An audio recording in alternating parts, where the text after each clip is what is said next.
The idea behind the project was that Good Earth would install and own the solar panels and receive the funds from the energy the solar panels produced over a certain amount of time to help pay them off. And then once that happened, the ownership of the panels would revert to the Art Center. And so that's the basic structure of the agreement, and it's really a win-win. One of the things they really liked about our location was how high visibility it was, because there are 14,000 cars a day passing on the road outside, and because the building is north of the road, the south-facing roof that the solar panels were installed on is facing the road, so it's a very visible,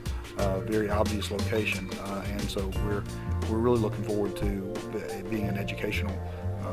product as well. In the very near future, we'll have a TV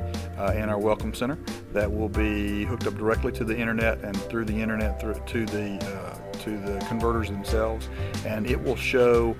in real time a series of screens that show literally how much the solar panels are producing at any given time in real time, and also will show what that means in terms of other energy costs and energy that is being replaced or could be being replaced with the solar panel, and explain that in terms that a layman like myself can understand, rather than the relatively cryptic numbers that are on the meters themselves, which sometimes we have a hard time knowing what 18 kWh really means. We can see that number and we can compare it to what it did yesterday, but what that means as far as real life, unless we're an electrician or an electrical engineer, we may not really understand what that looks like. There was a grant program for alternative energy that made all of this feasible, and Good Earth had to apply for that, and so we had to do a very, very quick turnaround and really applied for the grant while we were in the process of working out the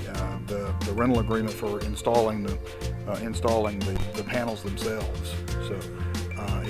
it happened very quickly, and then the install happened very quickly too. So within really 6 months, it went from non-existent to complete install.